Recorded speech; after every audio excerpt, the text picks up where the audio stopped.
We have seen many people be able to manage their varicose veins, bring it under control by just implementing these simple things. And the last one is no long-term standing.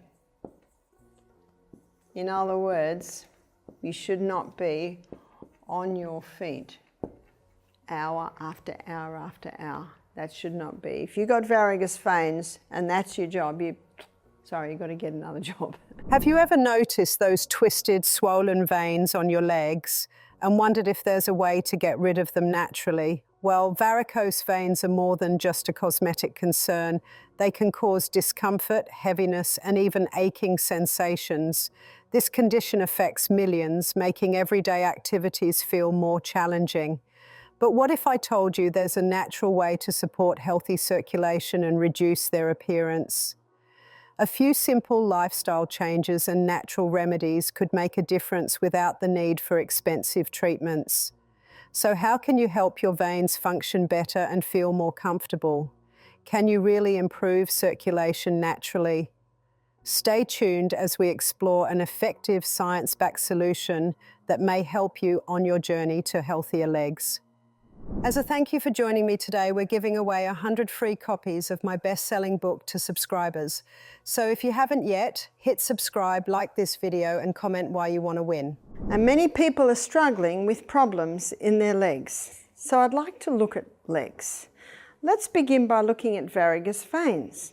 Varicose veins usually has an inherited factor, but remember, genetics loads the gun, but lifestyle pulls the trigger. So what can we do for varicose veins? Well, there are a few things that will compound or make varicose veins far worse. And one is if you're carrying extra weight. So if you're carrying extra weight, one of the easiest ways to lose weight is to eat breakfast like a king, lunch like a queen, or supper like a pauper. It's to start exercising every day, balance the hormones with the Anna's Wild Yam Cream. Go to bed early. If you stay up late, you're going to get hungry. That's one of the easiest ways to lose weight. And get the carbohydrates right down. Eat a lot more fibre, much less carbohydrates. So losing weight's important, but also constipation. And a lot of people don't even think of this aspect. But when the bowels are not working properly, there's extra weight in that area taken by the legs. Dr. Kellogg said 3 intakes of food a day should equal 3 evacuations a day. So make sure you're evacuating every day, and you can ensure that by drinking adequate water, by eating a plant-based diet, by exercising. We're getting back once again to those 8 laws of health. Also, and we talked about this in the poultice demonstration, castor oil compresses on the abdomen. That penetrates deep and can help to encourage the colon to start working regularly. Being on your feet all day. Our legs don't like it when we're on our feet all day, especially when it's on cement. Be also very mindful of your footwear. Now, these little sandals that I'm wearing at the moment, they're by a foot doctor and his wife, and they're called Saving Soles, S-O-L-E-S. And they've been carefully designed to shape to the foot to be incredibly comfortable. I always make sure that my feet are on natural fibre. The biggest pores in the whole of your body are on the soles of your feet. And so my feet are on leather, and they are very comfortable shoes, so I can stand in these shoes for quite a long time. I probably spend more money on my shoes than any other part of my dress because I'm standing up for quite a long time when I'm lecturing. But standing for long periods, I mean, there are some people who are maybe in an office behind a desk serving people, and they can be on their feet all day. They need to be very careful on the shoes that they're wearing. But if someone has varicose veins and that's their job, my suggestion is to find another job. My suggestion is that you've got to get away from standing on your feet all day because that is putting a lot of pressure on your legs. Exercise is very, very important to move the blood and the lymph through the legs. Our venous system is the system that takes blood away from the extremities back to the heart. The arterial system takes the blood away from the heart to the extremities. So you don't get varicose arteries, do you? You get varicose veins. So it's the system that goes back up to the heart. And that's a long way away from the heart. And we have a second heart. And that second heart is designed to pump the venous system, and that's our calf muscle. So basically just springing on your toes like this, just that springing action is causing your calf muscles to flex, relax, flex, relax. Another excellent way to support the veins in your legs is by elevating them whenever possible. When you lie down, try raising your legs above heart level. This simple action helps gravity assist the blood in flowing back toward the heart, reducing the pressure in the veins. If you have a job that requires sitting for long periods, make it a habit to prop your legs up on a small stool or chair to keep circulation moving. Compression stockings can also be beneficial. These stockings apply gentle pressure to the legs, helping the veins push blood upward more efficiently. They come in various levels of compression, so if varicose veins are severe, it may be helpful to consult a professional about which type would be best for you. Another essential factor in leg health is hydration. Blood becomes thicker and more sluggish when the body is dehydrated, making circulation less efficient. Drinking plenty of water throughout the day keeps the blood flowing smoothly and prevents unnecessary strain on the veins. Additionally, herbal remedies such as horse chestnut extract and butcher's broom have been traditionally used to strengthen veins and improve circulation. Daily movement is crucial. If you sit for extended periods, make a habit of getting up every 30-60 minutes to walk around for a few minutes. Simple activities like stretching, flexing the feet, or even wiggling the toes can help keep blood flowing. Walking, swimming, cycling, and rebounding, jumping on a mini trampoline, are all excellent exercises for supporting venous health. Anyone who's flown knows that they always advise when you're sitting on the plane for long periods of time, you've got to move your feet like this. You've got to move your feet round and round, because when you move your feet like that, you can probably see my calf muscle flexing, relaxing, flexing, relaxing. That's your second heart. That's the muscle that pumps that venous system to come back. So if you do have to spend a few hours on your feet, try and spend a little bit of time doing this. You might even do that for a couple of minutes every half hour to get that second heart pumping away. The best exercise for varicose veins is rebounding. Rebounding is like a little mini trampoline, and if you're not used to rebounding, you just start by just going like this, and of course they're your calf muscles. It's your calf muscles that work very, very hard when you are on that little mini trampoline. And as you get used to it, you can certainly start to jump. That really works your venous system. The other is an exercise bike. With an exercise bike, most of your weight, of course, is on your butt and your legs are moving. And your calf muscle certainly is moving. The other form of exercise is swimming. When you're swimming, your feet are going like this, and when your feet are going like this, your second heart, your calf muscle is pumping away. So they're the three types of exercises that are the most important with varicose veins. You can do some gentle walking, but not long walks, not hour-long walks. Because when you're walking, all the pressure, again, is going on your legs. Ideally, not running. A lot of joggers today are designed to encourage heel striking when you run. That's one of the worst things for the veins. If you do run at all, it should be on your toes, because your toes are designed to take the weight. Your toes are designed to have like a cushioning effect, a shock absorber type effect. Ideally not running, but if there is any running, ideally on your toes. When we walk, we always heel strike. Of course we heel strike, but when you're running at all, it must be toe striking. Toe striking strengthens the arch. Toe striking causes a cushioning and a shock absorber effect when you come down. This cushioning effect is crucial because it helps reduce the impact on your veins, preventing excessive strain on the venous system.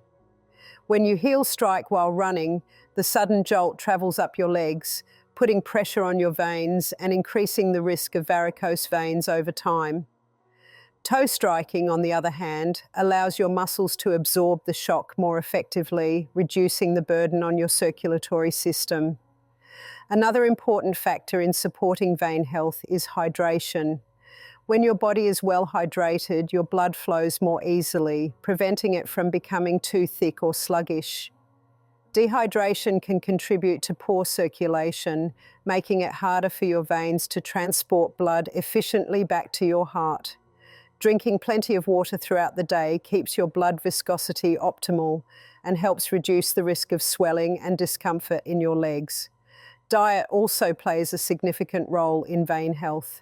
Consuming foods rich in bioflavonoids, such as citrus fruits, berries, and leafy greens, helps strengthen vein walls and improve circulation. Fiber-rich foods like whole grains, nuts, and vegetables prevent constipation, which can add pressure to the veins and worsen varicose veins. Additionally, reducing salt intake can help prevent water retention, which can lead to swelling in the legs and ankles. So let's have a look at how you can turn around varicose veins. Or when I say turn around, I'm probably talking about managing. So number one, weight loss.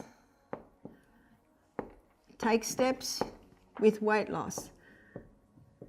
A common call or a common email that we get 6 weeks after attending the health retreat is 10 kilos lost. That's 6 weeks. That's 20 pounds. That's pretty good. And they say it's like we're not even losing weight. And all they're doing is having main meals, breakfast and lunch. Breakfast and lunch is the main meals. So when you go to bed, you've got an empty stomach. And the other is low carbohydrate. High carbohydrate will give high glucose, and high glucose basically has to be stored as fat. Low carbohydrate, high fiber. Here's your plant foods. Generous proteins, your legumes, your nuts, your seeds. Your legumes are they're probably low to medium carbohydrate, whereas your nuts and seeds are very low carbohydrate. And healthy fats. Remember, it's not fat that makes you fat. It's the high carbohydrate, high sugar diet that's contributing to the weight gain that we're seeing today. So, breakfast and lunch main meals, this is your weight loss. Daily exercise. Ideally the HIIT training. And we've just defined the best HIIT training for someone with varicose veins is your rebounding. So another thing with legs, you've got to keep well hydrated. Keeping well hydrated keeps the blood nice and thin, and it's just much easier to move through the venous system. Number 4 is cayenne pepper.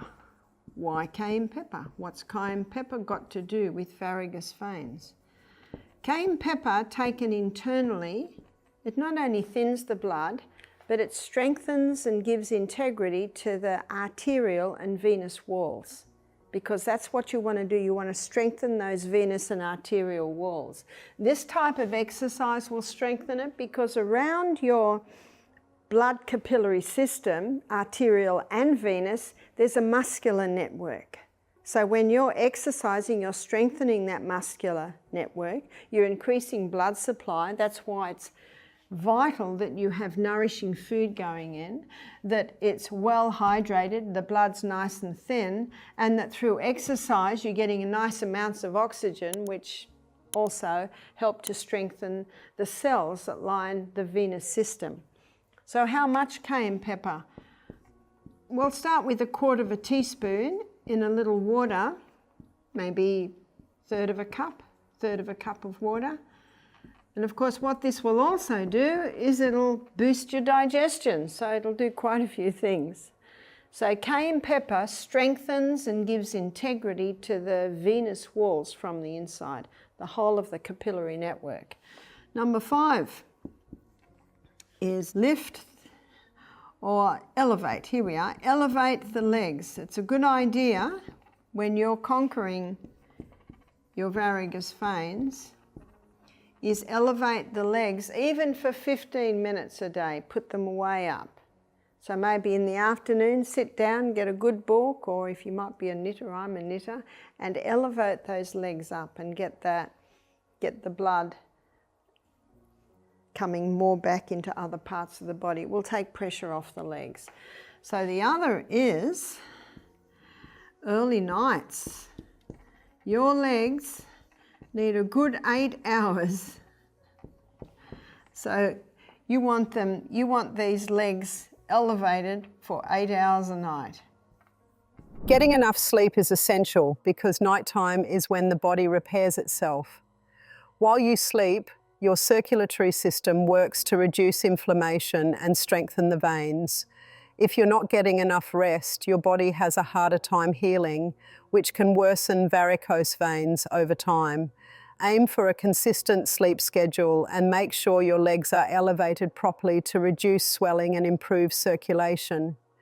Another helpful habit is massage. Gently massaging the legs, especially in an upward motion toward the heart, helps stimulate blood flow and prevent blood from pooling in the lower extremities.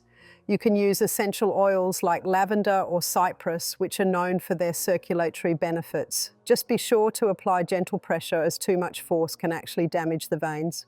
There is a herb, and this herb is called witch hazel.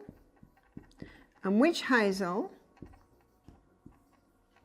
is a herb that is able to constrict the blood vessels. So it pulls those blood vessels back nice and tight. And so when the witch hazel cream, you can buy it as an ointment, a cream, when it's applied to the legs, it helps to constrict or pull them in. And whenever the legs are painful, you can do an ice massage. And what ice massages do is they greatly reduce the inflammation, and if you can reduce the inflammation, you reduce the swelling and you reduce the pain. Most pain is due to inflammation. So maybe you've been on the legs longer than you should have been. Maybe the footwear is not the great. Maybe it just happened you're on the cement all day. You've had a long day, you didn't have a good night the night before, and they're aching. Wearing loose-fitting clothing can also make a difference.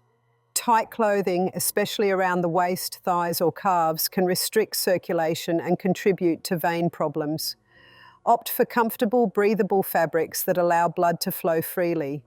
By combining these lifestyle changes, proper diet, exercise, hydration, elevation and good sleep, you can effectively manage varicose veins and improve overall vein health. Small, consistent habits will lead to long-term benefits for your circulation and well-being. Taking small steps can make a big difference in how your legs feel and look. Have you tried any of these remedies before? Let us know in the comments. If you found this video helpful, don't forget to like, share, and subscribe for more natural health tips. Thanks for watching, and we'll see you in the next one.